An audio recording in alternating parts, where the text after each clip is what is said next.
Hello, everybody. Welcome aboard another day here at Indiana Sports Beat Radio on this Tuesday.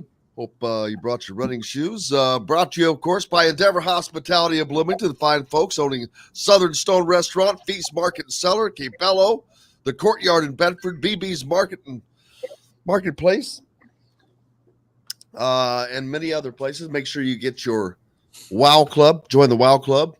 You can go to your app store and join that and get yourself some savings. Joined by Kevin Brockway from CNHI as always. Keegan Nickerson is producing today, sitting in for John, the producer. I want to I love that hat, man. Mm-hmm. Can we get some measurements on that hat? This is a 7.5, which is big. 7.5 inches tall. Yeah, that's the hat size. Yeah, I think it's I think I have a tall head, so that could be the. I don't know. The hat's looking pretty big. If you've got a big head and that hat is bigger, because it looks like an Elmer Fudd hat sitting on top of you. I'm not taking it off because I already messed up my hair, so it's whatever. The Reds, baby. Plus, it's a throwback. They didn't make things weren't exactly perfect back then. Nope, definitely not. So what is it different? Why is it a throwback? Just because it's white is it black? It's off-white and then a dark blue. A dark with blue. The red with the thicker Red Sea and blue around the Red Sea. So they used to have blue in their colors? Yes. Ironic. Yeah. Ironic. Very cool. All right. Well, national championship last night. That was a game of runs, I guess you'd say. Not runs so much as, Kansas comes out, and then North Carolina put a whipping on Kansas, and you think the game's over, Kevin, and here comes Kansas. And man, they came back, and it was just a great heavyweight fight. Yeah, and I think it was kind of resemblance of, you go back to the Elite Eight game against Miami where Kansas has that ability to kind of turn it up another notch, and they did that also in the first half of the Villanova game, in the Final Four game, where they just completely, imposed their will and just kind of hung on in the second half. But, they had that great second half in them where they just rallied back and, got the ball inside to McCormick, which is what they needed to do, and he was the guy that really carried him down the stretch. I think Kansas at times during the Final Four, you would see them get a little three happy. And although Remy Martin did hit a big one down the stretch, obviously. But, their bread and butter, I thought, throughout that tournament was getting the ball inside to McCormick, and they did that really well. And I didn't know if they were going to be able to get the stops that they needed to at the end of the game, but they certainly did. They had that bonehead play near the end on the inbounds pass where they gave Carolina one more chance where, stepping out of the inbounds line. But they managed to hold on, and second championship for Bill Self. And I don't know if you saw the Peter Burns tweet right immediately following the game about Kansas having 4 national championships, which is one less than the number of level 1 violations they were accused of. And I think it is interesting how that whole scenario for them has kind of got skated under the rug. And I think he's got some LSU roots, so he's a little sore about the whole Will Wade thing. But the bottom line is that Will Wade was actually whoa. Who's sore about the Will Wade thing? Well, I think he's sore that there's a double standard that, all you're talking about the writer? You're talking about the writer. All LSU, all LSU. Well, Peter works for the SEC network, so I think I believe his basic. But I get it. But basically that Will Wade gets ragged on for cheating, and Bill Self skates by. Well, Will Wade made a big ass offer. That's what you get when you make big ass offers. Yeah, and Will Wade was caught on tape. Bill Self on tape, exactly. He's not been caught on tape, so there's a presumption of innocent until you're proven guilty with regard to Kansas. But if they get whacked, then it'll be interesting. We know they're guilty. We know they're guilty. What was it that he did? He thanked. He just called the guy up from Adidas and thanked him for the recruit. Bill Self. Well, that's all. Hey, thanks. Appreciate it. Yeah, I'm sure you do. Yeah, there's a little, but there was a bottom line. There was a little more to Will Wade. I mean, there was an actual audio recording as far as that. I get it. versus Bill Self. That's my point. And you know what? The NCAA will do nothing to Kansas, and this banner won't come down as it should. Bill Self continues with his crap-eating little grin face, standing on the sideline, and because now cheating's legal, but I shouldn't say cheating's legal. Now it's, it is what it is. But those guys, they should have to pay the freaking price. It drives me insane that they're going to get away with that. Louisville, I don't have anything against any of them, but it is what Louisville cheated their ass off. You just can't do that stuff and get by with it. Yeah, no question. And Louisville had their banner taken down in 2013, so they did. But I don't think the NCAA has the stones to do that to Kansas. Yeah, and certainly, you can all go all the way back to North Carolina and the academic scandal there, and the fact that they did nothing because they claimed that it was also available to the student body, and those no-show classes, even though 80% were for athletes. So, Michelle asked, "Did North Carolina not sub at all? Felt like players were getting injured or killed out there, and they just kept playing." I don't know, but that reminds me of something. I have the greatest trivia question, but I'll have to research it to confirm it. But I do know for a fact. I don't know this for a fact, but to my knowledge, what is the least amount of players to score in a national championship game? I don't know, because how many did UNC have last night? Let's see. I've got the box score pulled up here. So they had, let's see, how many points? That's great radio. 13, and 2. So they had 6 guys score, and they played a rotation of 7. So, but Indiana won the national championship in '87. Yeah. They had 4 guys that score. One of their starters did not score a point, and they had 3 guys come off the bench, one for 1 minute, one for like 4 minutes, one for 7 minutes. But only 4 guys scored in that game. It's just ironic. I was thinking about that. Yeah. So there you go. North Carolina didn't have the depth. And, it's funny because I had a friend that's a Carolina fan that I was texting to, and I was kind of like, you got to feel pretty good about yourself right now. And he said, yeah, I'm just worried. Are they going to have enough gas in the tank at the end of the game? So he's followed them closely all season long. He probably knew that because they play such a limited rotation and a limited bench that fatigue could catch up to them in the second half, and it did. Also, Brandon Shelby's cousin is Love on North Carolina. Caleb Love, yeah. Nice player. That's Brandon Shelby's cousin. Yeah. Very nice player. Although he did take a lot of shots in that game. What was he, 5 for 24 or something? He was throwing a lot of them up there. But I think he's a guy that they definitely rely on for offense, so maybe it's understandable. I don't know.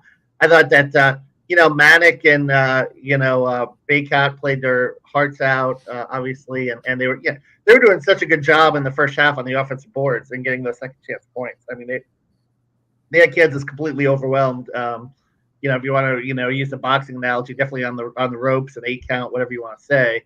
But they really had them flustered at the end of the first half. They're going in the second half. And I guess you got to credit Kansas's coaching staff for making adjustments, because whatever adjustments they made, I think that, keeping, North Carolina off the boards in the second half was one of the big ones.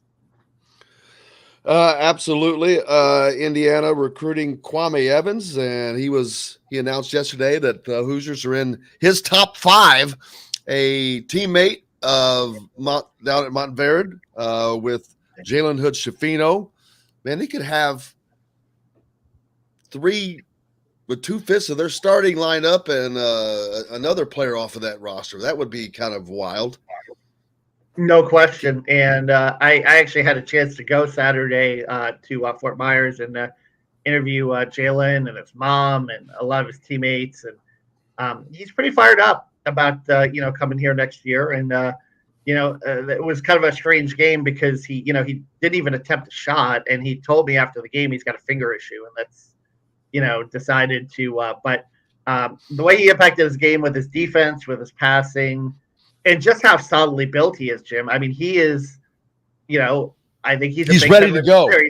He's 6'5", 210. I think he's going to be able to handle it. So I kept telling people, I go, he's ready to plug and play. I go, and people are, well, it's not like he's a savior, and I'm not trying to make him out to be a savior, but he's a guy that you can plug in and play right now because he's played basically JUCO ball. He's been playing junior college basketball. He's ready for this. This is just another step up, but I think he's ready for that. And one of the things you mentioned that I saw most importantly with him, his passing. He's just got his vision. He's like a fly, man. He's got 180 degrees of vision or whatever it is, and that serves him very well. Well, he was I think his dad was a college quarterback, and he played a little high school quarterback, and I think that's interesting how those sports kind of merge in, and how Jalen, he could like I said that court vision. I asked him about it, and he said it was innate. And but his mom mentioned the football thing, playing quarterback, and I don't know if it was through youth leagues or maybe a little bit in high school. But he definitely has that ability, that innate ability to see the floor. He's got really affinity for the bounce pass. There's a lot of bounce passes, and I think he'll be a lot of fun to watch. I don't know if his scoring will come right away. I think his offense will develop over time, but if he can do a lot of the other things well, I think it'll be a valuable asset to the team. Yeah, he's trimmed his list to 5 programs: Indiana, Auburn. Well, I'm talking about KJ Evans. We were talking about 2020. He's a 2023 5-star forward, but he's trimmed his list to 5 programs. Pretty good list: Indiana, Auburn, Oregon, Kentucky, and UCLA. Oregon keeps. How does Oregon wind up on everybody's list, Keegan? I'm not really sure. Is it because of Nike? It's got to be because of Nike. No, but I mean, they must have a hell of an NIL program. We're both saying, how does that happen? Because we've recently had poor experiences in the Pacific Northwest, so we don't really know why anyone would want to go and live up there for a couple of years. But I mean, they were mass relevancy about 2 or 3 years ago. They were one of the best teams in the country, but now it's kind of looking like UCLA and Arizona are taking that conference back over. But I mean, it's all really about fit. If he can find somewhere he likes, people would ask why he would come to Bloomington when you're comparing Oregon. So yeah, and Oregon's one of those they're kind of one of those new age programs. They've got the whole uniform thing. They've got the Nike up the street, so I'm sure you can get some pretty cool apparel deals and so forth. Yeah. So I think there's a lot to offer, and certainly Phil Knight himself, and all the cachet that he holds. And I mean, Dana Altman is a good, solid coach. He's been to a Final Four, and he's kind of a milquetoast personality, but he's a proven basketball winner too. And I think that plays into it as well. Had a really good run at Creighton. Almost went to Arkansas, I remember, and that didn't pan out, and I guess he left like 2 weeks after he was hired there. But this was his big time Power 5 opportunity, and he's taking advantage of it. Mm-hmm. It would be what time is it? I'm going to make sure I don't. Man, look at me staying on time. It would be very interesting to know with these recruits now when they're approached, whether it's Indiana or whomever, and Indiana's included in this. Yep. I would love to hear what's the pitch. Now, here's the NIL package that we have for you.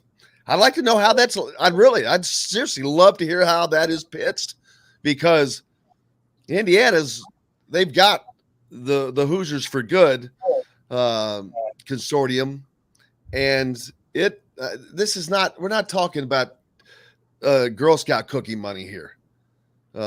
This is going to be some serious dollars, in my opinion. That's the only way they're going to land KJ Evans. That's the only way they're going to land these guys now. The guys that are at that level, because everybody's coming at them. And if you think that Oregon is not coming with a Nike package, you're out of your mind. They are. If you think these schools are not coming with a package, some of them are going to come with big ass offers. because the big ass offers are legal now. So they are. But and if you think Indiana's not, they are. I would just like to hear how the pitch is. And how much they're offering compared to someone else. Like, are we going to exactly? That was my very next thing. And how do they determine what to offer to whom? Yeah. Well, you can make it all public like the NBA does. Put it a salary cap. Why not? That would be a lot of fun. I think that the NIL deals should be made public. I think all coaches' deals should be made public. You're at a public institution. Yeah.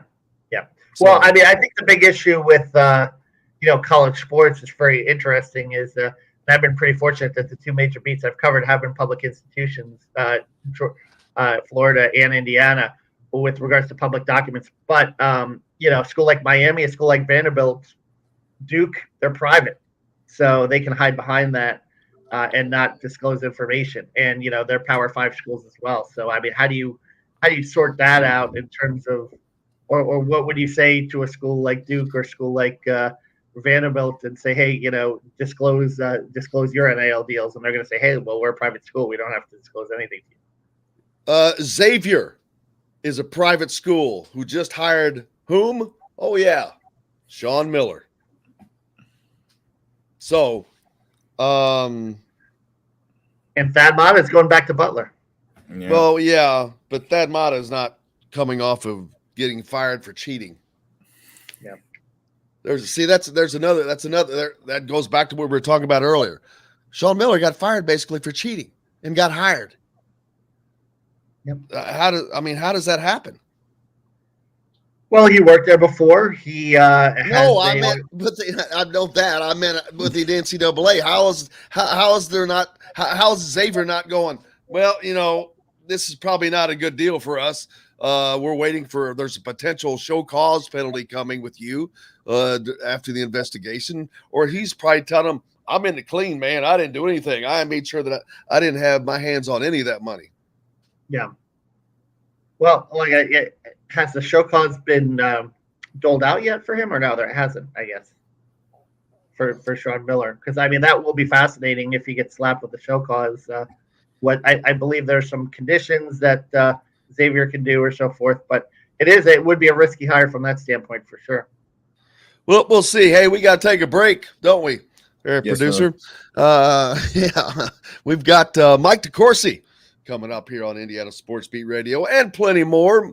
Kevin Brockway from CNHI Papers is with us, and Keegan's in the house producing today. Back with plenty more, brought to you by our friends from the WOW Network. Make sure you get your WOW Club. Join the WOW Club. Just go to either your in either your apps, and you can find that from in either app store, wherever you are. It'll save you money, get you discounts, and to some great restaurants in and around Bloomington area. Back with more Indiana Sports Beat Radio right after this.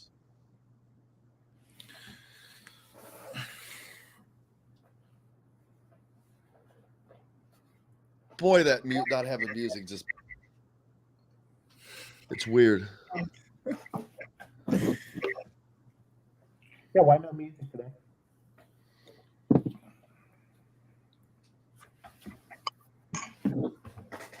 The Are we going to be able to get Mike today or no? Or is he at the NCAA? Should be able to. I didn't hear anything from John that he wasn't coming on. The Adidas NIL deal is another thing with the Hoosiers for Good, because you got to think Indiana is going to be one of the bigger Adidas teams. Yeah. Well, they are. Do they? What has there been something official that comes out with them that they've mentioned? Adidas to offer NIL money to every athlete at sponsored schools. See, that's what Fred Glass wants. Eligible athletes will have the opportunity to be paid per social media posts and to join an affiliate program that grants them a percentage of all sales they directly drive to the Adidas website or app. The company was not specific on how much it would be offering. So there's not. There's the window to offer tons and tons of money. Of course not.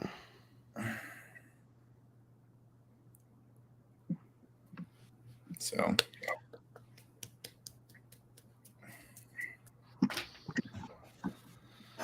Oh, the Masters. Hello, friends. I'll be watching it from my phone in Indy while watching AAU. What's going on? The Adidas Gauntlet this weekend at Fishers High School. Oh, yes. Damn it. When is that? Where?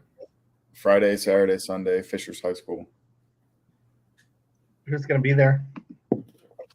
Let me look.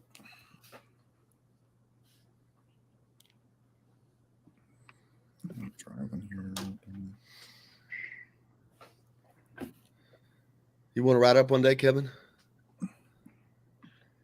I want to go, but there's somebody that I want to meet up there, so I don't want to be tethered to driving you. Cooper Cook, Paul McNeil Jr., Caleb Wilson. There might be someone I might want to meet in Carmel after the game on Saturday. Is his name George? No. It's someone damn it, else. I need some coffee. Damn it, I didn't get to make it. Son of a bitch. 5, 4, 3, 2. Welcome back, Indiana Sports Beat Radio here on this Tuesday. Jim Coyle with you as always. Kevin Brockway from CNHI Papers. Keegan Nicholson's on the producer horn today. Waiting, see maybe if Mike DeCourcy's going to be joining us or not. I'm not sure. Maybe he's not. He's off at down in New Orleans, I'm sure. As last night, the national championship saw Kansas win their 4th national championship. They lost the very first 2 times they played for a national. They're now 4 and 6 in national championship games, I think. Kansas is. You know who the losses are to? Same team. Well, they lost to Syracuse once also. In the national championship? Yeah, that Kansas did too. That was the Mello team. Because that was famously. Then they're 4 and 7. Remember when Roy Williams said, I don't give a darn about North Carolina because the North Carolina job. He didn't use the word darn. That was the Bonnie Bernstein interview. But what? Well, they lost to North Carolina a bunch of times, didn't they? Not a bunch. They lost to Indiana twice. The first 2 times they played back. Branch McCracken. The second championship game ever played was between Indiana and Kansas. Was that we would call it years later? The hurrying Hoosiers, right?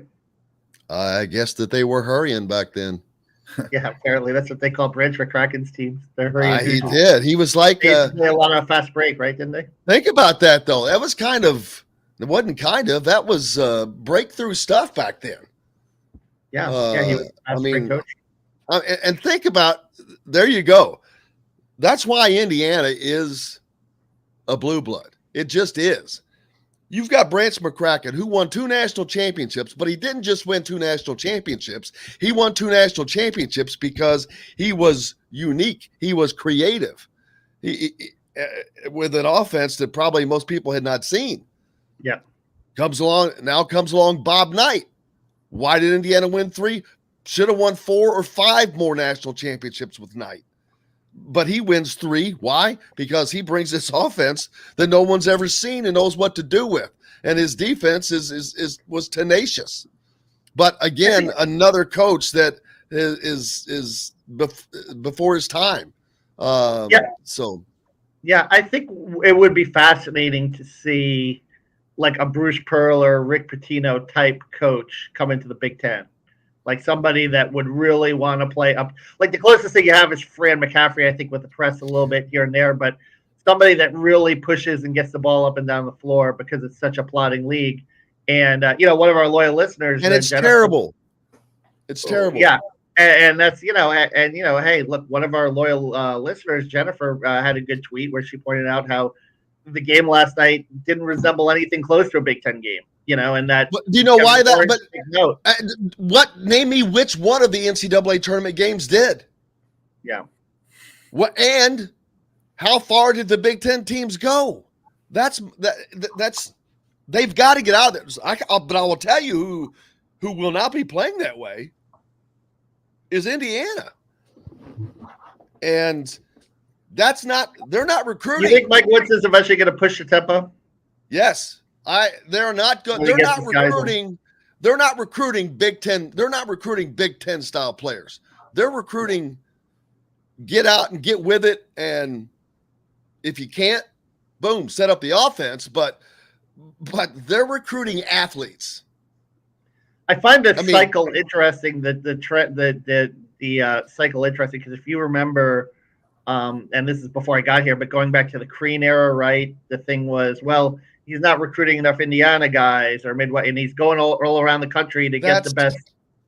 And then Archie came in and he recruited the Indiana guys, but a lot of them were unathletic and not. And now he recruited the Indiana guys that he could get. Yeah, there's a difference. Of course, you can recruit. Indiana produces as much talent as any state in the United States per capita, so it's easy to recruit Indiana guys. It's recruiting the right Indiana guys. That's true. I've mentioned that before, last year. But I think it's interesting how the pendulum has swung again to Mike Woodson. He's getting a power forward from Georgia, and he's got, Pucciafino, who goes to Montverde, who's from Charlotte.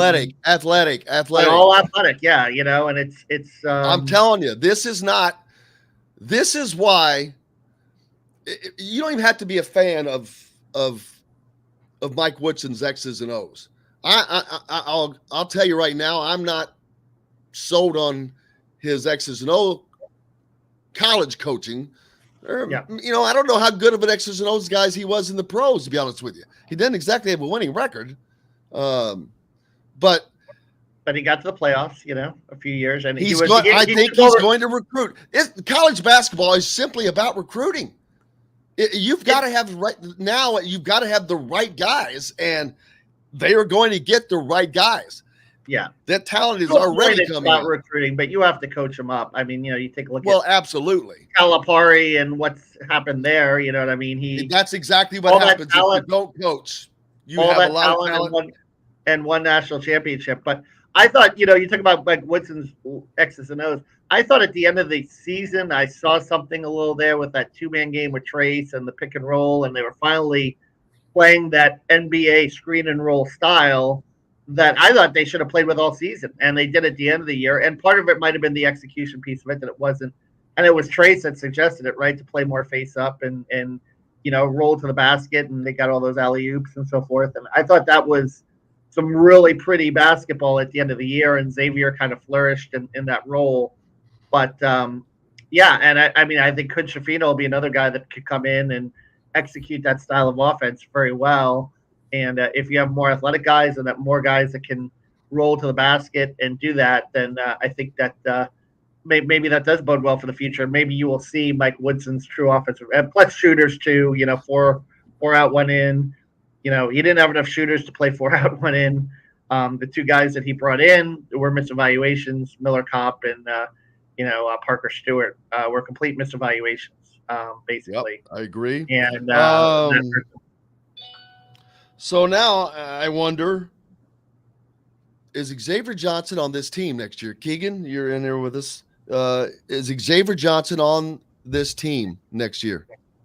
I mentioned it before, and Charlie said, and if I'm going to listen to someone and their opinion on a matter like this, Charlie Miller, as a coach, as a parent, as a former Indiana player, is as good as you're kind of gonna get, and he thinks that he's going to be. But with how we've seen Mike Woodson kind of address success over creating a culture like he did at Northwestern, it's going to be funny or not funny. It's going to be interesting how he responds to this. It could be a complete suspension from the team, or it could be a, wait until the season comes around and it's a lengthy suspension to kind of make the noise. But I know Reamer said, handle it in-house, do 3 strikes, and then maybe like a 3-game suspension. I don't see a 3-game suspension. I don't see 3 strikes in this because I was made aware of something that I was not previously made or aware of. Was there an incident with him at the Bahamas last year? I'm not sure. I'm not going to get on that then. if it wasn't as known as I thought that it might be. But there was potentially an incident with him in the Bahamas. So if that's the case, that would be 3 strikes. Now, I know Mike Woodson wants to put on the good face of showing discipline. You've got to show that to the parents of the kids coming in. You got to show that to the kids coming in. If not, you've got, a bunch of hellions. But I don't. He's in a spot because he knows he needs Xavier Johnson. He knows that having Xavier Johnson would be probably better for the team next year, but I don't know that it is. In my opinion, you can't trust him, Kevin. You can't trust him to be there, to not do the selfish thing and to think of the team first, because he has proven time again that he will make a big bad decision that hurts the team specifically, and does not mind dragging others along with him. Now, Parker Stewart was in the vehicle. Doesn't matter. He's leaving. But what if somebody else had been in that vehicle that's not leaving, that's going to be here? And they can't control Xavier Johnson driving 90 miles an hour down Walnut, but their name is going to be attached to that. And the sheer fact that he doesn't care, that's all I need to know. That's not a leader. That is not somebody you can count on leading anything, your team, your company, anything.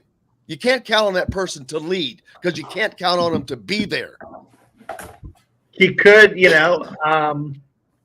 could just, turn around and say goodbye and give up on him and just basically say that, and go the transfer portal, adios. But then where are you left with at the point guard position? You're left with Jalen Hood-Schifino, who is a true freshman, and you hand him the job right away. I don't know. Or do you go in the you go to the transfer portal and try to get someone else? There's 1,000 guys in the transfer portal. I haven't looked, but how many? Nigel Pack. I don't have to go too far. How about Nigel Pack, the kid from Indianapolis who Archie did not recruit and who went off to Kansas State to average 18 points a game? There's a starting point. He would be nice. I think that Mike Woodson, though, is of the school, and I don't necessarily agree with it, but because he plays switching defense, he's a 6'1" kid, you know what I mean? And can you have a 6'1" kid on the floor if you're going to play that style of defense? There are a lot of coaches throughout the country with guards that are obsessed with size. They want their guards to be 6'3", 6'4", 6'5". See, that's where my issue is. I don't give a crap. If they can score, unless they are just a complete and total defensive liability.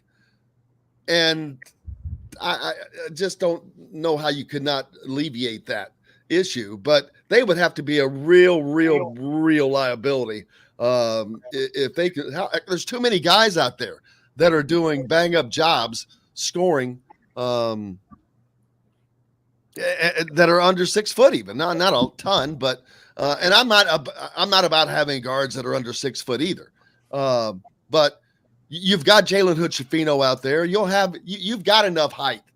6'1" guard, if that's your biggest problem, that scores 18 points a game, that's not an issue for me. That is exactly what Indiana needs. Run a 3-guard system if you have to. I mean, anything to alleviate the fact that they had nothing from the wings last year or whatever it is you want to call Parker Stewart. They got nothing from him and Kopp, so who cares? It really doesn't matter. Where are we in the break? Want to make sure we don't go over. Got 2 minutes. So there's that. But I don't know how he can bring Xavier Johnson back. I really don't. But this is not like, I personally, if there was an incident in the Bahamas, there's no way I can see him coming back. But I have to confirm that. I don't know that. So there's no point in even don't running off without anybody. But I think that while the portal offers replacements, it's not just a replacement. Xavier Johnson knows how Mike Woodson wants to play. And it took him 3/4 of the year to get to that point. Now, I think most of that was Xavier in his head, but he is, like Dennis Green says, he is who we thought he was. I mean, this is not anything that anybody should be surprised about. This is exactly what happened before. This is exactly what he did, the type of stuff that he did. He got so you can't blame him. You pick up a snake and he bites you, can't blame the snake.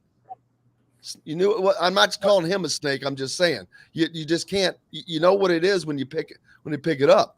Tony's asked Jim, are you saying leaders can't make 1, 2, or 3 mistakes and no longer be in a lead role? There wouldn't be a person that could meet that standard. I agree with that. I'm talking about these types of mistakes where you suck the team in. You're supposed to be leading the team instead of sucking them into making mistakes. When you've done that multiple times in the same season, no less. The season's over, I guess you could say. That does not tell me that you're the guy for the job. It doesn't make you a bad person. I just don't think that makes you the guy that should be leading that team. That's my opinion on that. We all make mistakes. Yeah, we do. And a great point, Tony.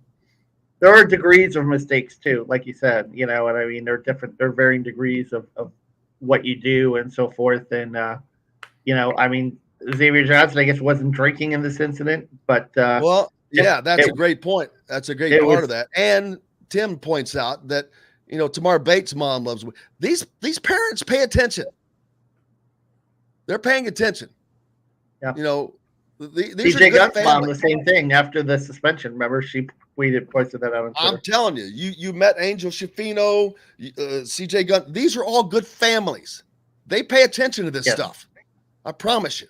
They are paying attention. So it does matter. We'll see. We got to take a break. Yeah. We've got a lot more Indiana Sports Beat Radio coming up. Back with it. Brought to you by our friends at the Wow Club. And don't forget to go visit plenty of the wonderful places you can. I'm doing too much today. How about BB's Marketplace? Used to be the former Wagon Wheel down on Walnut. Speaking of Walnut, just don't drive 90 miles an hour to get there.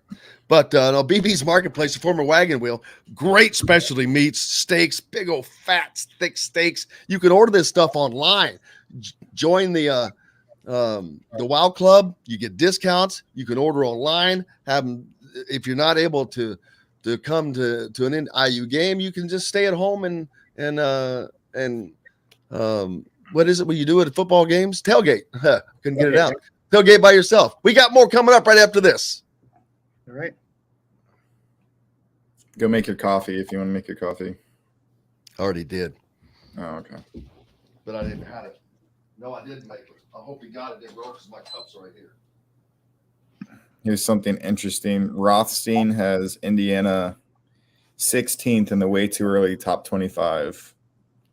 And he has Xavier Johnson, Tamar Bates, Schifino, Race Thompson, and Trace in the starting lineup. And then ESPN has them at 21 with the same lineup, except Miller Kopp is starting over Tamar Bates. You don't have Trey Galloway starting? Nope. Neither of them do. First guy off the bench, it looks like. Yeah. That's another thing I don't understand about Woodson. Not putting the best players on the floor.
Should we? We're not back from break yet. 4, 3, 2.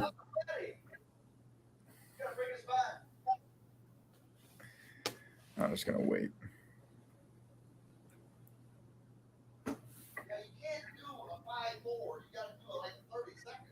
Does he not know that we can't hear him? Yeah.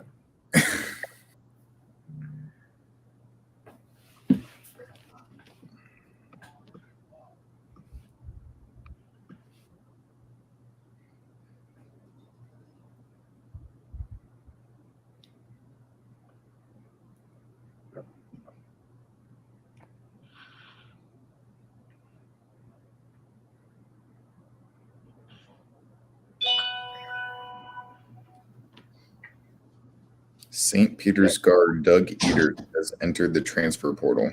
Oh yeah. I said, you can't do a 5-4. You got to do a 30 seconds something. Heads up. All right.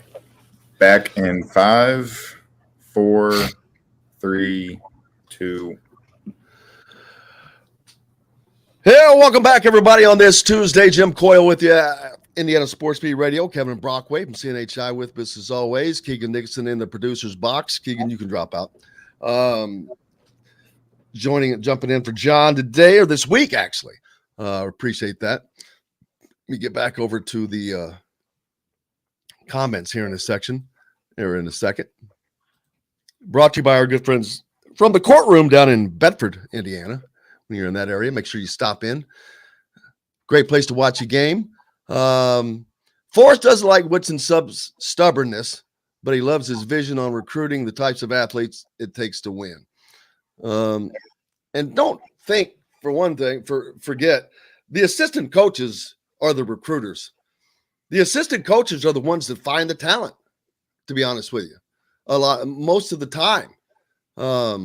Now, of course, there are times like this weekend at the Gauntlet, that's happening up at Fishers High School, that you'll see the head coaches there, and they see guys, but they're usually going to see specific guys.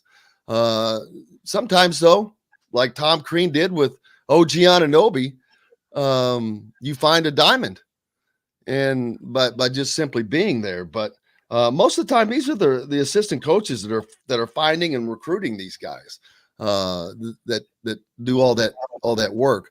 But as far as his stubbornness, some of it I did see some stubbornness. I did not like the fact that how he substituted, and I just cannot get over. I don't care. I would have not. Tamar Bates would have been starting. Just to what did you have to lose between Miller Kopp and Parker Stewart? Neither were giving you anything offensively or defensively. So I mean, Miller Kopp's okay defensively, and Parker picked it up at the end of the season. But you're not losing anything. You're only gaining for the future, and that's what I didn't get. Keeping Stewart and Kopp in there did nothing for today, and more importantly, nothing for tomorrow. Yeah, well, but you have to balance it versus, being able to win games. And I don't know if Tamar Bates, obviously from December, remember he was in that deep slump from December until for how long? Until the middle of February, where he was just in a funk. So you didn't necessarily. I don't know if you could have counted on him, and he wasn't going to give you a great defense either. So I think, but you weren't losing anything. At least you were gaining something for the future, minutes, experience. You were getting nothing from Kopp and Stewart. You think if they lost if you lost 2 or 3 more games by playing Tamar Bates and they didn't make the tournament, they would not have lost games just simply because of playing Tamar Bates. Because what games did they win? Because of the other guys. Nobody's winning games. Hell, they shouldn't have. There's too many other games they shouldn't have lost to begin with. So you can make the argument that they won the Notre Dame game because of Parker Stewart, and that was what put them over the top in terms of their non-conference record. So I mean, it's fine in theory to say play the young guys. And there's a lot that's unseen. We talk about production and scoring. I'm only saying that. How reliable are they defensively? Are they going to be reliable on switches and so forth? But I'm only saying that because of whom I'm comparing it to, of who they would be replacing. They're not. They were replacing someone that you're not losing anything on. You're just not.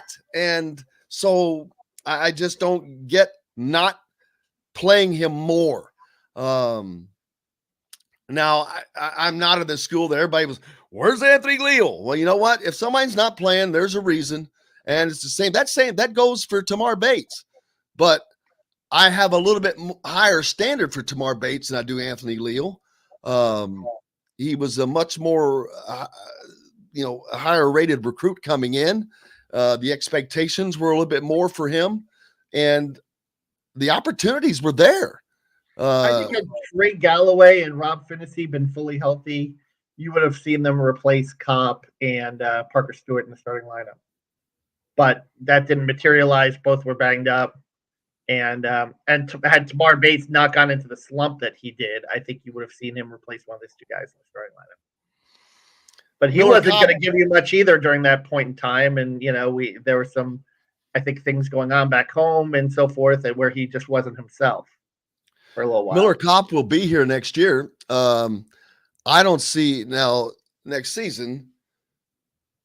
There's no way in a snowball's chance in hell that he should be starting, but maybe coming off the bench will do him good. Maybe that's what he needs to less pressure. I don't know, because he just never could get a flow going, and maybe coming off the bench would be better for him. But you've got to get to where you've got your core players and they're playing the bulk of the minutes. And that was 3/4 of the way there last year. But the Kopp and the Stewart positions were just so weak. And it really, that was the difference right there for Indiana, being a good team and being an average team like they were, and they were an average team. But the difference between just being average and being good was this close. They weren't that far off, and they're not that far away yet. I mean, we've got to wait to see if Trace Jackson Davis is coming back, which again, I just don't see a reason that he's not coming back now, since why wait this long? If you're not. Now, the one that I am still surprised about, and I keep saying, is Race Thompson. And everybody thinks that he's waiting on Trace. I'm like, oh, bull crap. One does not have to do anything to do with the other, because this team is going to be so much better next year with or without Race Thompson. And that's nothing against Race Thompson. It's just the pieces that are coming in are far superior than what they had, first of all. And then you've got guys behind them like Trey Galloway that you mentioned, which that just automatically strengthens your team right off the bat. Yeah, and I don't, I think it's interesting that I guess John Rothstein came out with his he had Indiana, 17 in his way too early, top 25. And he had a starting lineup that included Tamar Bates and did not include Trey Galloway. And to me, I mean, Galloway is going to be a junior. And then what about Jordan Geronimo, too? I mean, doesn't he deserve his crack in the starting lineup? So, I mean, if Race goes, It depends. Maybe Geronimo's a guy that comes off the bench better as well. Yeah, well, he does have a high turnover rate, but man, he gives you so much athletically and defensively. And I think he's a guy that's on the come. I think all he needs is minutes and an opportunity. We saw that in the game against Wyoming, in that first 4 game in Dayton. How if you give him extended minutes, we saw that in the Michigan game in the second half when Race Thompson, Woodson basically playing for the season, playing for the NCAA berth at that point, put Race Thompson on the bench and had Geronimo in strictly for his defense. We saw Geronimo take over a game defensively down the stretch a year ago when they upset Iowa, right? And completely shut down Luka Garza. There's a lot of value. There's a lot of value in him that I think remains untapped. But you do have to teach him, better decision making, better passing, better ball handling. But the upside athletically and defensively is there.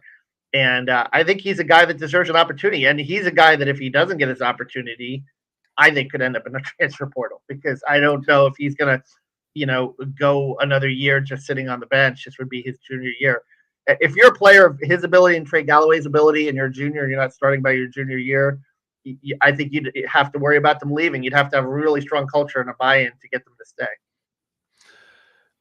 Yep. Tony says he would strongly suspect if he decides to allow him to stay, meaning Woodson and Xavier, life would be hell for him for a while. Strict, probably harsh guidelines to follow, plus a suspension or whatever. So, was he not already under that? I mean, should he not have already been under that after what happened at Northwestern, nearly derailing a season? Yeah, so, 1 of 5 guys. I agree with this, but except for repercussions don't mean anything to him. Yeah, 1 of 5 guys. That Jim, the frontal lobe of the brain doesn't fully develop until I get it. Hey, I get it. I get it. I'm not saying it in a way that I'm better than now. Trust me. He was probably in good behavior for about a month, and then it's the end of the season. He's excited. He's out on Walnut Street, and dude, come on, 90 miles an hour on Walnut. That's I was an idiot. Maybe still am, but I'm like thinking, yeah, I didn't even like to drive on campus. Yeah. No, that was, like I said, no, it's a severe lapse in judgment. But let's take a look at what Tom Allen did with Peyton Hendershot, which is, certainly was a terrible situation by all accounts. Yeah, but you're comparing apples to oranges, though. Peyton Hendershot did not have a previous incident. He especially didn't have a previous incident that involved other teammates that cost a game that damn near cost the entire season. So, and his incident was on the more severe level than what Xavier Johnson did. I mean, he put his hands on a woman. I mean, it was a domestic violence case. But we don't know it was a misdemeanor, and we don't know all the facts about it. I'm not saying it was good, of course. None of that stuff is good. I'm just saying this is 2 times for Xavier. This is not a first time. That's the difference. This is a second incident, and this is the second incident has a felony attached to it. So that's just a big difference to me.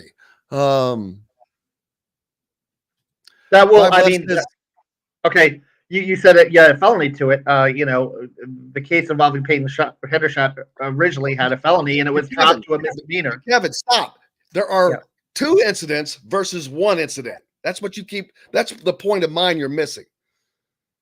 It's not 1-on-1. It's 2 for Xavier Johnson, 1 for Peyton Hendershot. The first one that Xavier got, and you can compare that if you want to compare this one to Hendershot, fine. But you still have the other incident that Xavier Johnson got suspended, got other team members involved that got it suspended, that cost Indiana a game that nearly cost the season. To me, it's just there's multiple. When you continue to show a pattern, the fact that Peyton Hendershot didn't get in trouble again, boom, shows me he learned his damn lesson. Xavier's not learning lessons. Not only is he not learning lessons, he's taking other people with him. Who's he going to take down next? What next time he makes a decision like that, is he going to have Jalen Hood-Schifino in the car? I mean, they could just be going to Taco Bell or going to Southern Stone Restaurant or going to Cabello to eat. And next thing you know, you're going 90 miles an hour. You're not doing anything, but your name's in there. You get involved. You get drugged down. It just seems like he doesn't care who he drags down with him. And that's just my opinion. And I just don't think you can trust that. But I usually play with one hand. Okay. Five Lefts that IU's been playing with one hand, but tied behind their back for about 5 years now. We constantly have lineups with one person not contributing on the floor offensively. Well, that's a whole different story. We got more coming up here. We'll get back on the soapbox. Kevin Brockway with us, and Chronic Hoosier joins us later. Brought to you by our good friends from the WOW Network. Make sure you go to your app store and join the WOW Club. Anybody can do it. WOW Club members earn exclusive discounts, dining dollars to spend, and more sent directly to your mobile phone. The WOW Club is comprised of all those beautiful restaurants I spoke about: BB's Marketplace, Southern Stone, the Allery, Feast Market and Cellar, Courtroom, and more to come, by the way, especially like Hank's. But make sure you go. WOW Club. Back with more Indiana Sports Beat Radio right after this. That was great ad placement for Southern Stone and Cabello. Hey, I'm no dumbass. As soon as I said Taco Bell, I'm like, why am I saying Taco Bell? Hello, friends.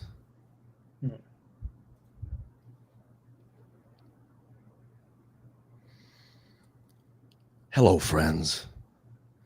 Jim Nance. Welcome to Augusta National.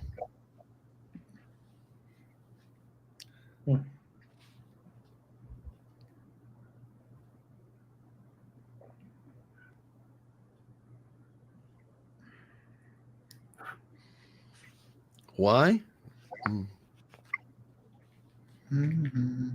Oh, what did I say?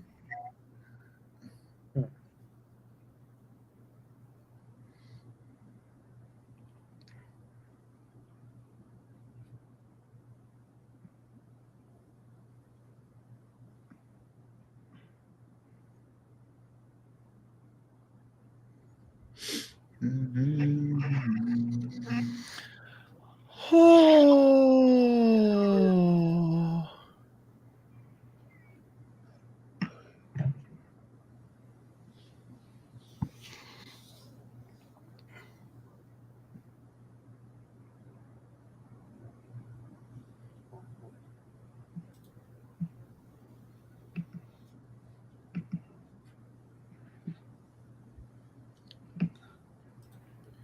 Looks like the Reds could have Hunter Green and Nick Lodolo in Atlanta for their opening series. Yeah. Oh yeah.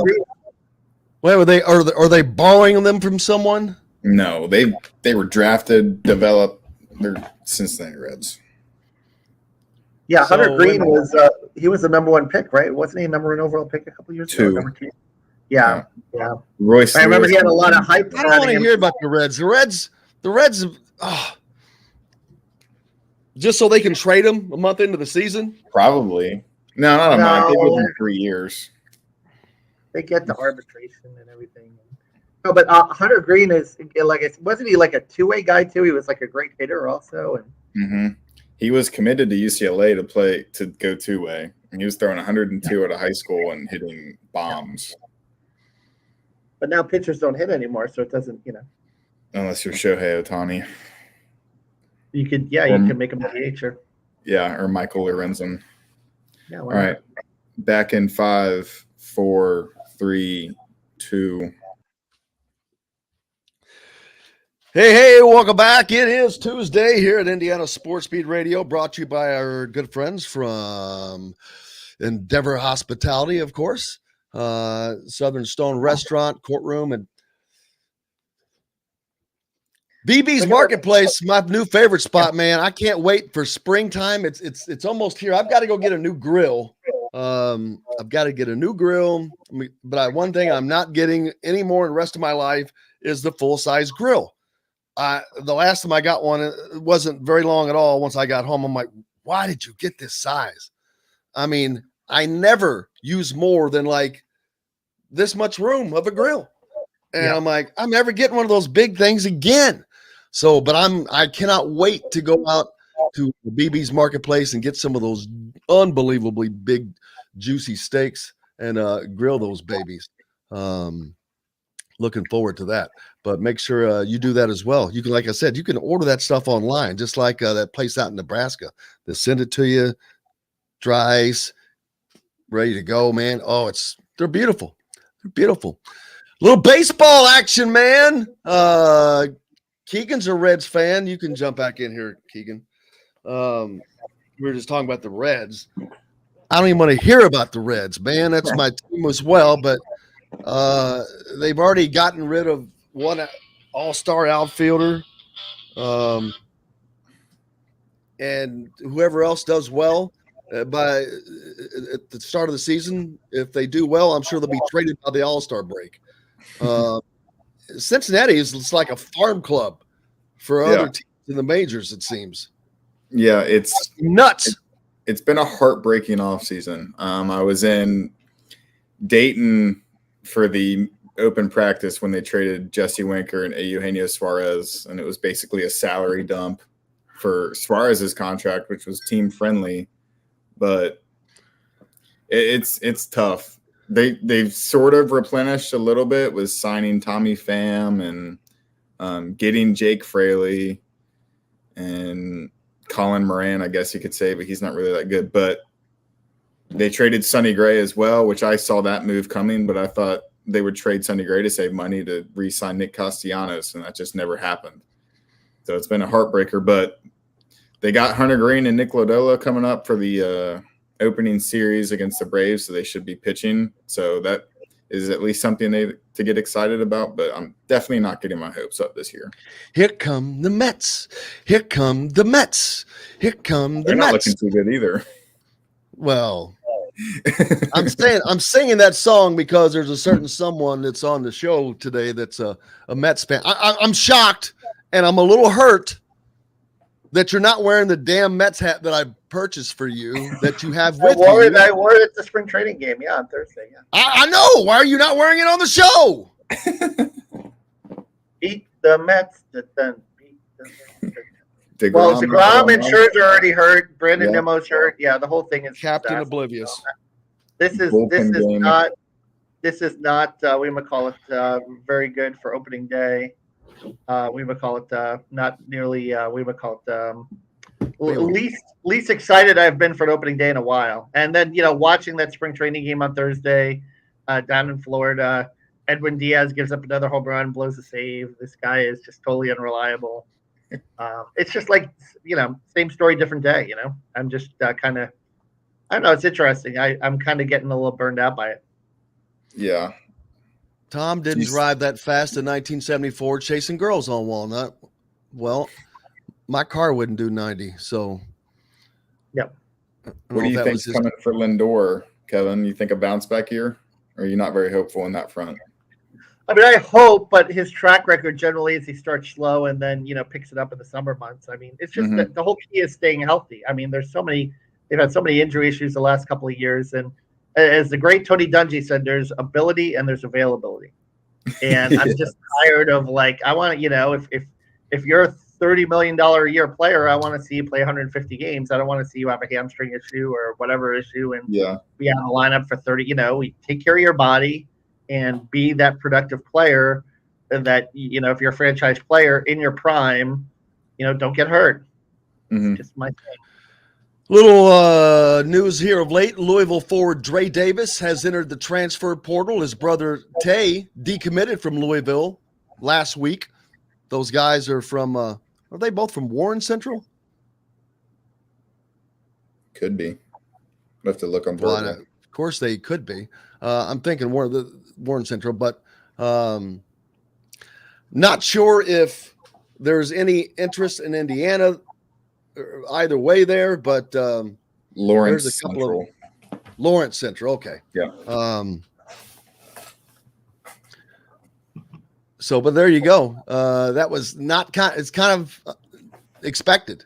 Louisville's going to get hit, even though they brought in a good coach in Kenny Payne and someone who is going to probably that's part of the Louisville family. So, but you want to talk about dysfunction? They've had as much dysfunction as anybody ever, but yet they keep managing to get it back. So, but Kenny Payne is he's starting out with one arm behind his back as well now, losing a commitment, losing Dre Davis, but man, how about schools like LSU and Murray State, Kevin? Yeah, completely gutted because of coaching changes. Very sad situation, but you gotta. Like for those of you that don't know, not to cut you off, Murray State has lost at least 8 players to the portal. 1 decommitted after their coach was hired away to LSU. Before that, LSU lost 9 or 10 to the portal. Yeah. So the players play for the coach. Let's put it that way. So yes, or big ass offers the coaches make. True too. Very true. True that. Well, that's my point, Tom. Hitting up on the Andy Moore Honda hotline. He says, what if you bring X back and he screws up again in the middle of the season? That's my whole point. You can't trust him to not do it. He's done it. He's done that once already, and he's had a second big time screw up. This is not jaywalking here, man. But it's also the fact that there was no alcohol or drugs involved. I think that's huge as well, though.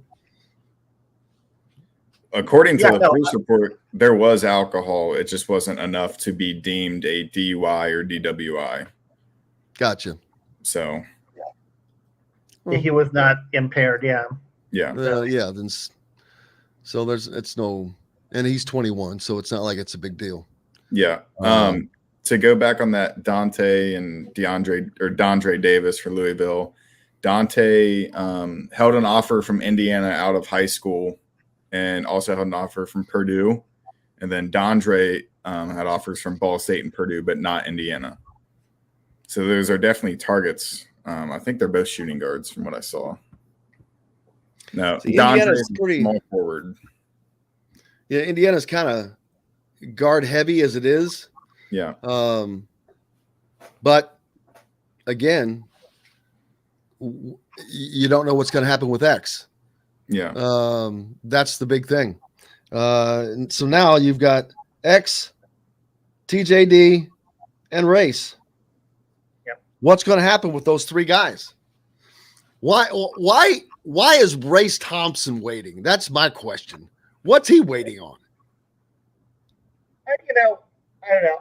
I kind of disagree, and I think we've discussed this before because I think Mike wants to play 4 out, 1 in. I just wonder if there is something to the fact that maybe you are waiting on Trace just because you realize that if Trace does come back, you might take a back seat and not get the playing time that you want. If Mike Woodson really wants to do this, and but the one thing about Race is he did develop a little bit of a 3-point shot this year. Maybe you could sell him and work on that and say, hey, look, we want you to shoot even more this year. And maybe, no. Maybe Mike trusts him. Well, but I mean, I'm just talking about the style that he wants to play. I don't care if he trusts him. He shot what, 22% or something? Yeah. No, I don't want. See, that's the thing. I don't want that guy. If I'm a coach, that is not who I want taking 3-pointers. Well, all right. Well, then if Mike Woodson wants to play that style and Trace Jackson Davis comes back, then I think Race will see the writing on the wall and will probably transfer. Maybe he'll go back home to Minnesota for his last year. But my question is, why is he waiting? I mean, because he's waiting on Trace. Why? What's Trace have to do with anything? I just explained it to you. It's because he wants to play 4 out, 1 in, and he doesn't. And if Race isn't going to be able to fill that hole as the 4th shooter, then he's going to go somewhere else. Yeah. The 4th shooter or the 5th spot, you mean? Yeah, there are 5 starters on the floor. Trace will be the I don't guy want surrounded with 4 shooters. Yeah. No, that's the way Mike wants to play. He wants to have 4 shooters on the floor with Trace. Right, I agree with that, but I don't think Race is good enough to be the Trace Jackson Davis of that role. If Trace leaves, who are you going to get that's going to be better than Race in the transfer portal? It's true. I also think it's a thing of Trace has the kind of something to lose factor, I guess you could say. So he could go to the G League probably and make a decent amount of money. I don't think Race really has much to lose. So if he's going to transfer or something, he doesn't want to come back to Indiana and then Trace leave. He wants to know that Indiana is going to be in a good spot before he makes a commitment to come back to Bloomington and try to put something together for next season. Exactly. Can Race take on that role the way Travion Williams and Zach Edey shared the center spot? That's what they did last year. Would Race be okay with that? I think that would be an interesting thing too. Or would he want to go to a place like Minnesota where he knows he could be the bell cow guy and put up numbers for his last season before he tries to move on professionally? Yeah. Yeah. And then how long why is Trace Jackson Davis not at least announced that he's going to at least investigate the NBA? Because to not do so would be not a smart move. I don't care if he comes back or not. He's got to test the waters. He's got to get feedback because that's what's going to tell him, go back for another year, or no, come on, you may be able to hook on to a team and whatever. But I don't understand what's he's waiting to make that decision for, because he can still come back. Yeah, about 90% of the time, though, guys that do that don't come back. And also, maybe he doesn't want to even face the public backlash of that. Like, of people saying, "Oh, well, you're really not being loyal to the team, and you could be." I disagree with that. I think he would be not being loyal to himself if he didn't do that. I mean, that's why I'm sitting here saying I would expect it's a smart thing to do. Yeah, and I mean, in all reality, the only people that really have to could know right now, and he could just be keeping it out of the public. So he could have already told Woodson and the staff that he's planning on coming back, and they could all have everything in place. He just that's what I'm wondering, if part of that has been for that very thing, to keep that under wraps and to not let people know what Indiana has to have, or what they have to seek from a position standpoint, because it's gamesmanship in all kinds of ways now. And it's very, very possible that is exactly why that they're saying, all right, just don't announce it yet, because we're going to see if we can kind of narrow something down and talk to this guy without anybody knowing. And I can see that, because you want to be Indiana wants, needs, and should be in as good a position as they need to be next season. There's no reason with the transfer portal, with the class they have coming in, no reason why this team should not be a good basketball team next year. Mm-hmm. You said they were going to be top 4 last year. And you know what? In the Big Ten, I saw that they could have been big top 4. And guess what? I mean, top 4 in the Big Ten, yeah. They should have been. They were 9th, Jim. They were 9th. Exactly. Losing record. No doubt. They did. I did not expect Parker Stewart and Miller Kopp to. I did not expect all the stuff that we got, the suspensions. The suspensions cost them that Northwestern game, and I thought the Penn State game, that first game, was a really bad loss. But both they could have been 11-9, and they would have been close. Both Wisconsin losses were horrible. Yeah, one much worse than the other. Oh yes, no doubt. But one was horrible because it was at home. Yeah, even the Rutgers loss on Senior Day too was a pretty rough one. Yeah. Okay, there's 5. Yeah, I'm telling. That's the difference. This team is right there. They just need the right pieces, and they're getting to that point. The class is coming in. But it's all about what happens next year with what we've been talking about. Who comes back? Who replaces?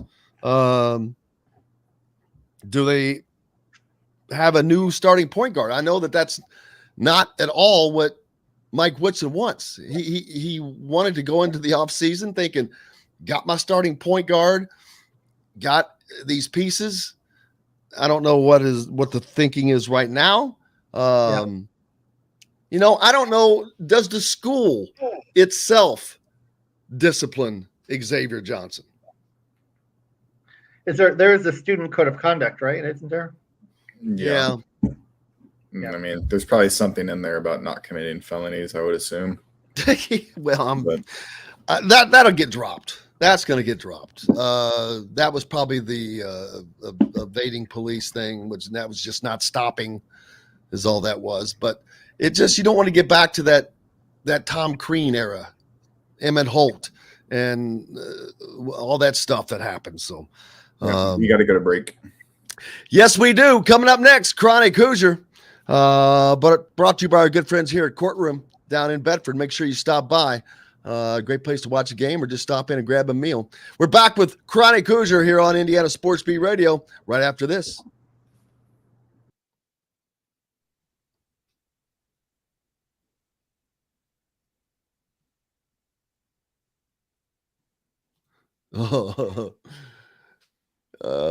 Caleb said, look up the list the Marlins have groomed for everybody else. Yeah. By the way, I just saw that Max Scherzer's throwing off a mound, and it looks like he could be ready for Game 2. So I'm excited again. Wow, that'd be big. It's a lot of tickets that would be sold. Well, Ross, buy 2 grills. You'll get them for less expensive that way. Chronic, how's it going, brother? What's going on, gentlemen? Not much. Oh, I forgot about my man. Pete is leading the I gotta go all the way back up here and find this. Did you see this Malik Renault tweet, or this tweet about him? And I didn't talk to him after the game. No, what does it say? Says that he is looking at. No, we can't hear you. We cannot hear you. You're too far away from your 1960s laptop. Indiana, Georgia, Florida State, and Miami. So the 4 that he's looking at. Well, is that from Tipton, I'm guessing? Indiana, Florida, who else? No, Indiana, Florida State, Miami, and Georgia. Well, Georgia is Mike White. Yep. But and his assistant Pastrana. Because Pastrana is the guy that was the point man in recruiting him, and he went with Mike White to Georgia. Miami is a good landing spot. And if he liked Florida, if he liked Gainesville, he'll like Miami a hell of a lot better. Yeah. FSU and then Indiana.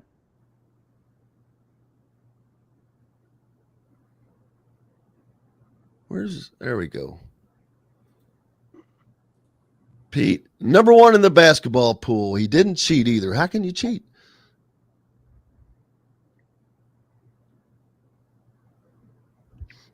He says Pete is number 1. Listen, really wants him to come on a visit. That's what he said to Cassidy. Who are you talking about? Renew. Oh, Malik. Oh yeah. That's the 2022 guy. Yes. 6'9" dude. He kind of led them there at the end. Did you know their boys and girls both won national first time in history. I watched. As a matter of fact, I was watching the boys' game this morning. I'll go watch it again when I get done here. What's up with you, Chronic? How you doing, buddy? Not a thing at all, man. Not a thing. Just busy. We're back in town. Well, that's always a good thing. I just got a schedule update from my wife. I have 2 open nights for the remainder of the month. 3, 2. Welcome back, Indiana Sports Beat Radio here on this Tuesday, of course, brought to you by our good friends at the Courtroom and the WOW Network as well. All of our good friends, whether it's at Southern Stone Restaurant or Feast, as well as Andy Moore Honda, Bloomington's #1 Honda dealer, #1 for a reason. Get more to your door with AndyMooreHonda.com. Chronic Hoosier joining us now. Chronic, how are you, sir? I'm doing well. It's one of those weird days after a great basketball game. You wake up to the realization that there ain't going to be any more of those for several months to come. So just trying to readjust to our new reality here of the spring/summer sports season. And you know what? What did you make of the game last night? was a hell of a game, I thought. I thought it was a tremendous basketball game. It was a couple of just massive runs, two teams that showed, I felt like that they certainly earned their spot in that game. But what sticks with me this morning, and it's funny, with you guys talking about Xavier Johnson right before I get on, we just watched two teams with some massive NCAA issues. Kansas obviously still working its way through the process. Carolina's having rocked 18 years of academic fraud. Having rocked what it means to be a student athlete, if you will. But hey, non-athletes got those same benefits of the BS classes too. So, that's okay. But it's just such an odd juxtaposition, sad at the same time, that, you've got two programs who clearly fell astray of NCAA rules, and they're playing for the biggest trophy in the whole game, even though Kansas is still pending. You've got some pretty major issues there, but obviously it doesn't matter so long as everybody tunes in and they put a great product on the floor. And we're sitting here talking about whether or not we should kick a kid off the team for making a poor decision. And throughout the tournament, bemoaning Kelvin Sampson's success for making too many phone calls. It's one of those things that highlights yet again why Indiana finds itself in the position it is currently today, as it's trying to regain national relevance and competitiveness. There's a brave new world in college basketball. It's been here for some time. It's just all being done under the light now. And curious when Indiana is going to find itself back in a position where perhaps they get a little bit more exposure on one shining moment than the cheerleader grabbing a ball off the backboard. I hear that. What are your thoughts? We have last 2 days obviously talked about that. I'm not saying that it's not my place to say he should be kicked off the team, but I can tell you I would not trust having him on my team. This is not a first time. And it's not a first time where he's put his team in peril. And for someone who's supposed to be a senior leader, that just that doesn't sit well with me, and it does not bode well with what I'm trying to do as I go forward. It doesn't seem like that fits in to the plans of progress. Yeah, it's going to be an interesting outcome how Woody decides to handle this one. If I'm Woody right now, Parker Stewart's key card to Cook Hall has officially been voided. There's shades of Hana Perea in that one, where it's just trouble seems to find him. Whatever happened at the Northwestern game, obviously, both the players in the car having previously been suspended. Obviously, Stewart's taken off. He's entered the portal. I would probably decide his time around my team and in my facilities is done. What he does with Xavier Johnson is going to be fascinating, quite honestly. There's still a lot to be worked out. There's still facts kind of trickling out, but from what's been reported thus far, it seems like an extraordinarily bad decision on Xavier Johnson's part, both running 90 miles an hour up Walnut, as well as deciding not to stop when the police officer activated his lights, and then trying to pass it off, putting another guy in the driver's seat, just add an insult to injury, really. And the poor dude ends up catching a rap for false informing for trying to help a dude out. So but I don't know what the answer is. Here's the thing on that, Chronic. If you're gonna swap seats, which we've all heard of that stories, kids, when you're young, who gets out of the damn car, walks around the car, and gets in and does that? Yeah, the Chinese fire drill only works really in high school, and little did we know at the time it doesn't work that well, actually. No. Obviously, it doesn't get any better with age. The thing that strikes me about the whole scenario, though, they were breath tested, trace amounts minimal, at least not enough to pursue a charge there. Question a buddy of mine who works in the legal industry poses is, what are you running from? Like, what is it that's happening at that time that makes you think that it's a better decision to step on the gas than it is just to shut it down and pull over? And I don't want to get too wild. They're not going to catch you at 3 a.m. There's no other targets out to even look for. You're the only thing out there. You're not getting anywhere. But yeah, so. No. I mean, without getting too deep in the speculative hole here as far as what they were doing or what happened, prima facie, it's just a terrible decision from somebody that has now a record of making some poor decisions, or at least, prior decisions worthy of getting suspended. And, Woodson was, you're talking about how disappointing the season was.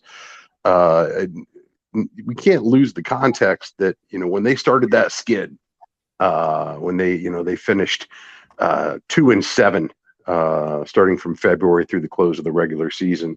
That Northwestern loss was self-inflicted for disciplinary reasons, and that certainly started a slide that they struggled to pull out of through the close of the regular season. Cost them the comfort of being safely in, of not having to play in the first four, having to make the tournament run they did.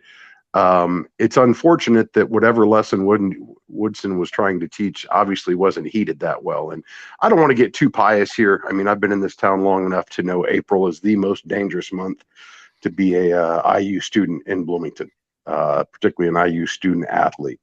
It's just knucklehead season. There's a lot of kids having a lot of fun, but it is what it is. We've seen it time and time and time again in this town. This one came a little earlier than normal. Normally those events happen closer to the Little Five schedule, but nevertheless, we've been here before. We've seen this. I don't know that there's a right answer as far as what should be done with Xavier, but I keep circling back to the fact that the programs that self-flagellate don't tend to find themselves in any better position, probably worse. With the NCAA, not that this rises to the level of NCAA infraction, but from a disciplinary philosophy as a whole, I would caution against throwing the baby out with the bathwater for some of these indiscretions, because clearly that's not what the title-winning teams do in order to get to the mountaintop. They do whatever it takes to get the best players on the floor and give them the best chance to win basketball games. So it'll be fascinating to see how Woodson balances those two competing priorities, because it certainly would seem there's probably some discipline coming. Oh, Yeah, there has to be. Yeah, and I think there's a tolerance for that too. It's talent level versus discipline, right? If this was, Parker Stewart already had so many strikes against him and let's face it, did not contribute and rise to the level that everyone had hoped. But this is a guy, Xavier Johnson, that was on the come last year, averaged 5.1 assists and so forth, and is getting rid of him next season when you're going into the season worth it or not? Or can you find someone else in the transfer portal? That was something that Jim and I were discussing earlier, to replace him. I mean, Nigel Pack being out there as a prime example. Yeah, maybe consult with them at Holt and see how that whole balancing works, because it's a Faustian bargain, man, and especially when you consider where Woodson is in his arc as the coach. Establishing certain baselines for this program is going to be essential, and we kind of took it at Northwestern, understanding that this is a temporary setback for a larger gain. That's really going to be tested here in how he chooses to handle it. Yeah, it's and for all those people that questioned his discipline during that Northwestern time, I can only laugh now. This is exactly why you do it. Of course, it didn't quite have the impact that you would have hoped, but that's why you do that. You have to do that. And for all those people that questioned them disciplining them because it was potentially going to cost them a game, I couldn't believe that. But yeah, it just, I tell you, I don't want to be the hard ass either, because no one has been more of an idiot in their life than I have been. But at the same time, I also didn't have a D1 scholarship from Indiana University playing basketball, and one of the most prestigious places that you can do that. So I didn't get that opportunity. Too much is given, much is expected. And man, 2 times when you have some big screw ups like that, I just don't know what that is saying to parents of other recruits coming in. Since he's already had this run in, I heard that there was some type of incident possibly in the Bahamas as well. But and I know Woody wants to have some continuity. He's thinking, I've got an X coming back next year. We're going to be ready to roll. and now he's got this. He doesn't want to blow it up, so he's in a tough spot as well. Well, and I think it also highlights some of the risks in living and dying in the transfer portal right now.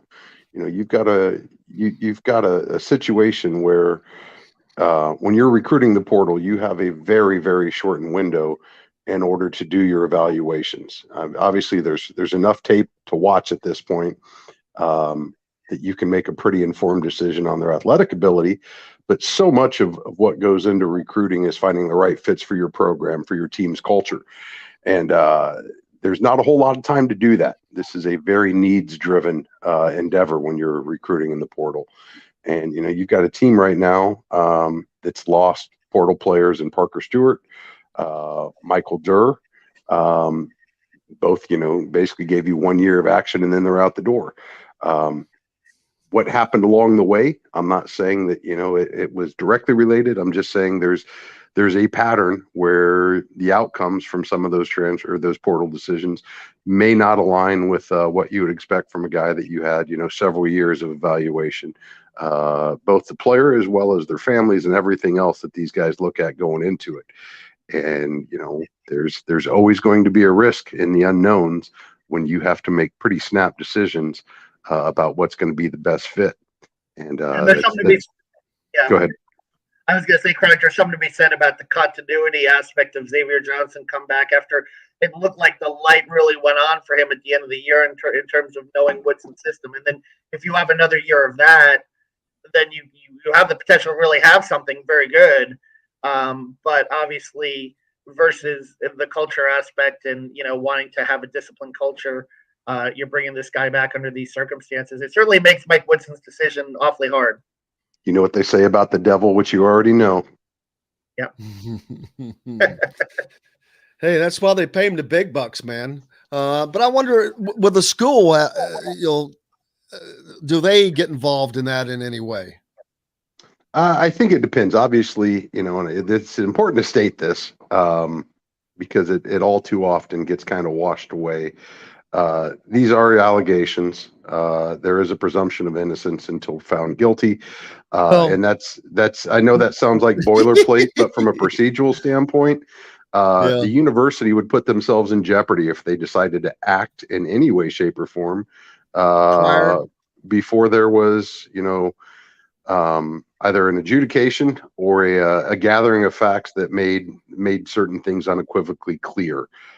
He is entitled to due process, both in the criminal justice system as well as within the university's, student conduct system. So I don't want to sound like I'm just spitting out lawyer speak, but there's a reason those protections exist. And I think it would be folly to dismiss those facts before this thing's had a chance to fully work itself out. Because as you mentioned, what is recommended for charges, what charges are brought, and what's ultimately settled on are often very, very far apart from what's originally reported in the paper. So keep that in mind as well.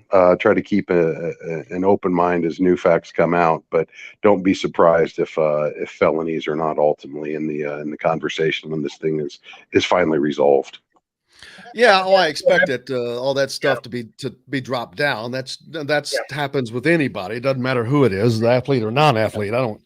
That's generally how you're able to get that done. But even with that, to me, it's not the point of what he can get done legally.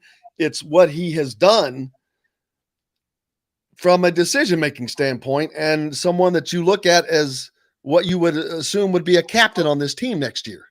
Yeah. And that's so is the beauty of college athletics, man. You've got this multi-billion-dollar industry, and you are solely dependent on the discretions of 18 to 20 something young kids, young adults.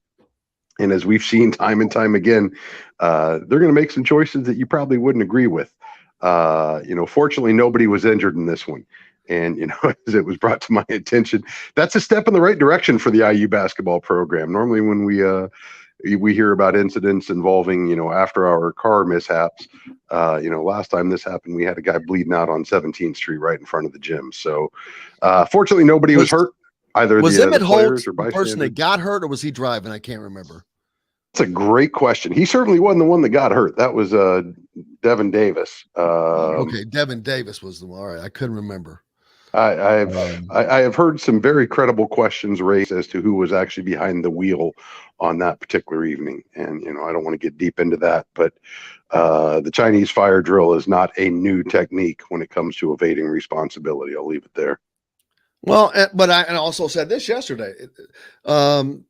Not evading the law, but evading problems is not new to any athlete, Indiana or otherwise. And if people think that Indiana basketball players going back to, well, I'll just go back to the 80s. I won't go back any further than that. But going back, if you think that those guys were angels, you're out of your freaking mind. They were smart enough that if they went out, they had things in place, or they did it at a place where they didn't have to go out, or you got phone calls. They make phone calls. Stuff happened.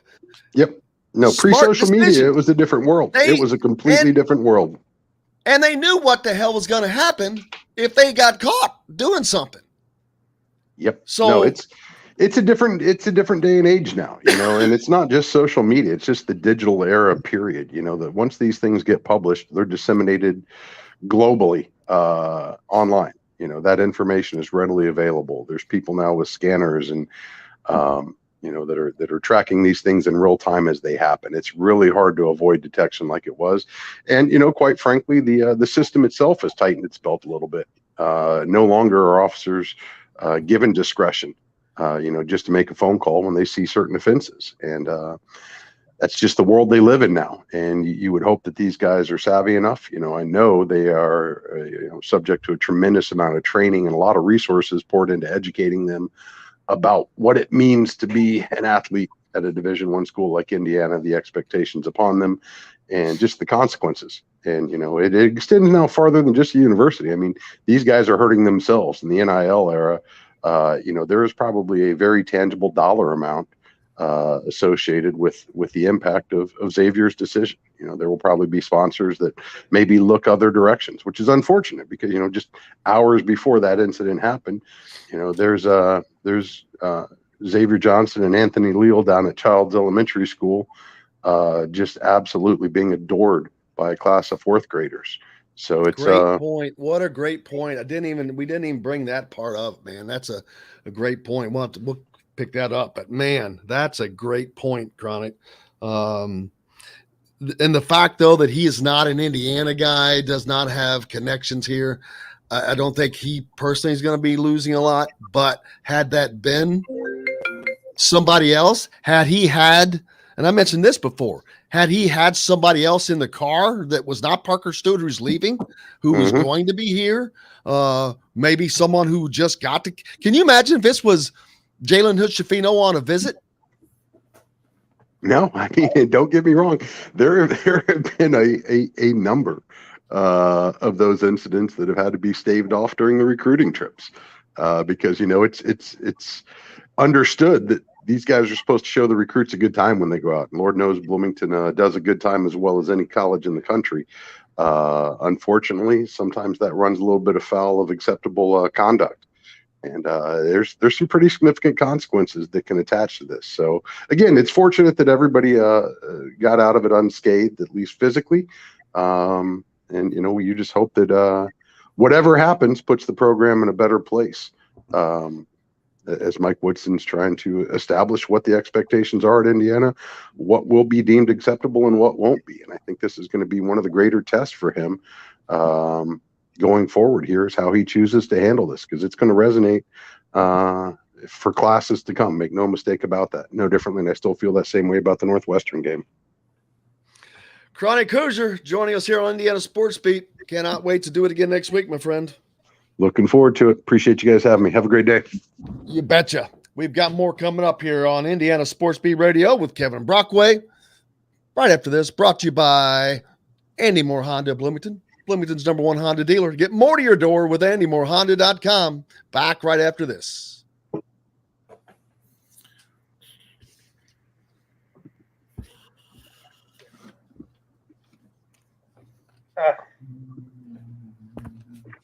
Oh, yeah. You go down that football I'll be there. What did he say? Football presser with Walt Bell, Cam Camper, and Emery Simmons. Today? Yeah, at 11:15. 11:15, yeah. How many more weeks do they have of spring practice? 1 or 2? Why do they not let us in those practices at least once a week or something? Maybe they're still concerned about COVID. Oh, bull crap. The way I call it, and they're not doing a spring game, you know. Yes, I do know. I wonder if they'll let us into a scrimmage show or something. Yeah. What's the weather going to be like up there this week? By the way, I haven't looked into it. Rainy. Cold or no? Or today's about 53 and rainy. it's supposed to get cold this weekend, I think, right? It's getting cold down here this weekend, so I'm assuming it's going to be cold up there. What I have to look forward to when I get back on Wednesday. 5 Lefts, you're crazy. What?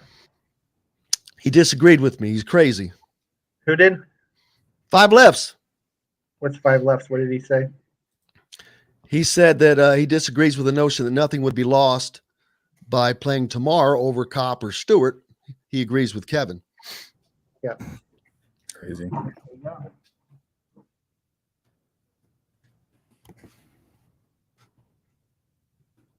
Yeah, he did. He did go with the experience. And how did that work out for him? Nothing. It got him nothing.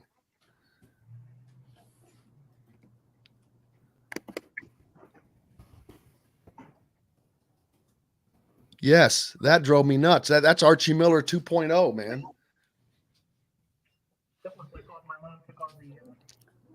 Coke. I thought there's some left. So. Man, why? How come you don't use those headphones I gave you? Because when I used them, they didn't work. I couldn't hear, and it didn't work. Give me something that works. They work on everything else. Well, they don't work on my machine. So what are you going to do? I can hear him fine. Well, yes, right you now. couldn't hear me because I wasn't close to the computer before, yeah. I know, but your sound gets so bad every time you move around, and that's why I gave them. That's why I gave them to you. We'll get better audio levels at your place. 4, 3, 2. Welcome back, Indiana Sports Beat Radio here on this Tuesday. Kevin Brockway from CNHI Papers. Keegan Nicholson in the producer's chair today.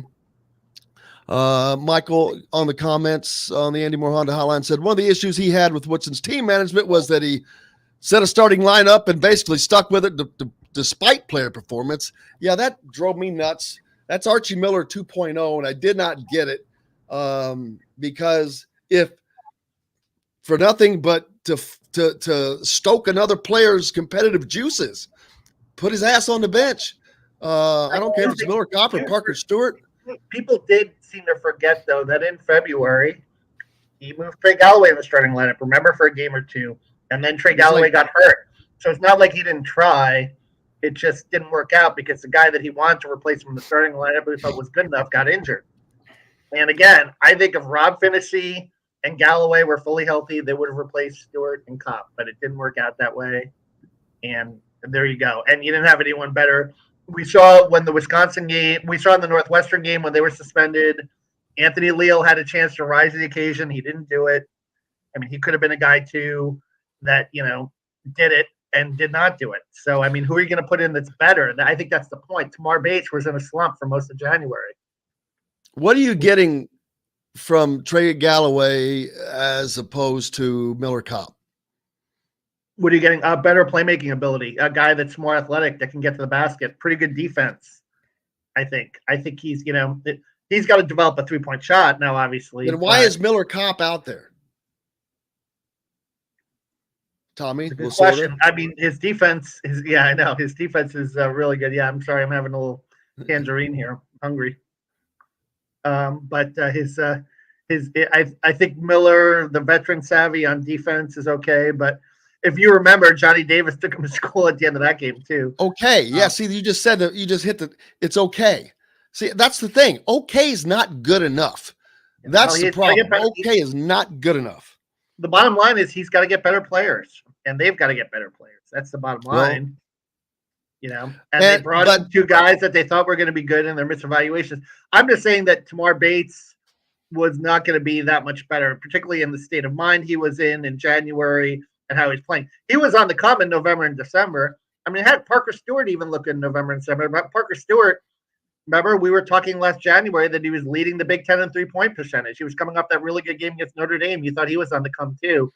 A lot of it's ebbs and flows, but I do agree that I think had Rob Finney been healthy and had Trey Galloway been healthy, they would have replaced Kopp and Stewart in the starting lineup. But other than that, I don't know who you could have plugged in there that would have been better fit-wise. Or he didn't think Geronimo was able to play the 3, which is up for debate. And he probably would have turned it over too much. But who else could you have plugged in there? That would have Tamar Bates, I would like to have seen him just play more. I'm not saying he necessarily should have started, but he should have gotten a lot more minutes to get acclimated to that position next season. But I know that they're also trying to play for now, and it's a delicate balance of trying to win today while planning for tomorrow. Exactly. Malik Reynaud, we talked about him earlier. He is a teammate of Jalen Hood-Schifino at Montverde, who recently won a national championship. And on the schools that have reached out to him, he says Indiana has reached out. He's talked with him. Jalen Hood-Schifino is going there, so that's cool. He tells me about it. Coach Woodson has reached out and really wants me to come on a visit. I think I'll do that one. I don't know what else I'm doing. I'm really focused on the Geico, which is the national championship, which is over now. This is right before that, but the Indiana visit, that would be huge, especially if that's the only visit he takes. On Jalen Hood's influence, he says Jalen's a great guy. He doesn't want to bother me too much right now because he knows what I'm going through. He decommitted from Pittsburgh once, so he knows what it's like. He's good to me. He just talks about it here and there. Georgia, he says, well, we've definitely kept in touch since they left Florida, talking about Coach Mike White and Coach Eric Pastrana. Has been on me since day one, so we'll see with them. I don't see that working out, man, because Georgia is just not going to be good. Well, you could be the guy that turns it around, I think. There's something but are you going to turn it around today? No. Even with the portal, you're not turning it around today. And I think Indiana is just – Reynaud is not expecting to be in college more than a year or two, I wouldn't expect. So he doesn't have that much time. He wants to go to a place that's ready to go. Miami would definitely be a place that's ready to go, of course. But or do he? And Larinaga, I mean, what a coaching job he did this past year, getting him to the Elite Eight. Tremendous. They do lose a lot, though. Miami loses a lot. They lose McGusty. They lose the big kid from New Zealand, who was pretty instrumental. I think they have Wong coming back, but and that Charlie Moore, that point guard, I don't know if he's used up all his eligibility too. So they've got a lot of they have a lot of holes, but Malik Renaud could come in and fill that hole, and you've got a proven winning coach, Jim Larinaga, that you could play for. That would be highly attractive. He's a Trace Jackson Davis type that's probably actually will be better than Trace Jackson Davis. A little bit better shooting. He's got to get bigger. But of course he's 3 years younger than Trace. But man, that would be a tremendous get for Indiana. And you got the scholarship open, right? You got 4 players gone, so you got the scholarship to play with. You might. And who knows what else? Who knows what else? And you could have a few more scholarships open up, obviously, depending on how they handle the Xavier Johnson situation, the Race Trace situation. So there'll be scholarships, yeah. And don't forget, you got CJ Gunn coming in next year, as well. And if his shooting can translate from high school to college, he's going to make a huge difference. That's something he just needs to keep working on all summer, because he was a big fourth quarter guy, man. And when you do that, you got cojones, and I like that on a player. I think he's another guy, and he's another guy, and Hood-Schifino too. Obviously, he could be a really good. I think CJ could be a really good defender too. I think he's a guy that just in his like wingspan and his ability, and watching him in that Lawrence North game in February. I mean, he was impacting both ends of the floor. He was scoring, which was great, but he was also very disruptive in the lane. I wouldn't say necessarily a great rebounder, but a really good perimeter defender. Jim Nance has a terrible job. He sure does. He had to go from the Final Four to hello friends to Augusta National. So from New Orleans to Augusta, a short trip. So he's got to have some wonderful food. Let's see. Today's Tuesday, so tomorrow's the par 3 challenge at Augusta, and then things get underway on Thursday, and it's looking more and more like Tiger Woods is going to play. Yeah. 10 months removed. Yeah, that would be certainly a great story if he goes out and he plays. And I don't know if anyone would expect him to play reasonably well, but you never know with Tiger. He always kind of surprises you. And kind of like Jack, he did have that one late major in his career a few years ago where he won at the Masters. So I think it'd be nice to see. It'd be fascinating to see. Absolutely. I can tell that he's wearing like a gigantic leg sock because first of all, if you watch him walk, you can see he's not quite there, but yesterday I could see him keep adjusting that big leg sock on his practice round. Ross points out Purdue going to a loaded Maui field. Keegan, you had all that. Who all's in that field you mentioned earlier? UCLA, Gonzaga, Syracuse, Tennessee, Marquette, Purdue, and Chaminade, I believe is what it is. Wow. How would you like to be Syracuse? Go to Hawaii. It's good Holy preparation crap. for the ACC. No, I'm not talking about the games. I'm talking about the time zones. I mean, they're all going to be That's making Purdue's the same. No, it's not. Syracuse is on the very far eastern side of the Eastern time zone, and Purdue's on the far western side of the Eastern time zone. They're hours apart. That makes a difference.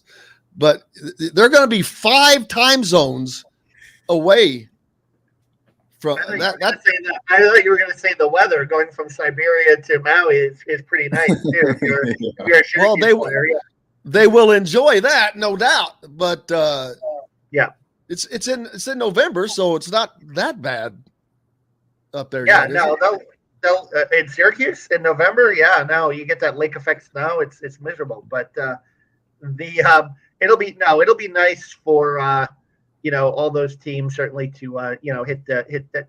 That will be an event. I do not know. Maybe someday that I'll try to get to. I was pretty fortunate in Gainesville. I covered a lot of pretty cool tournaments. I went to Vegas. I went to Atlantic City. I went to the Bahamas. I covered that. Paradise Island, that event. Yeah, I didn't get to go to that. I'm not happy. Yeah.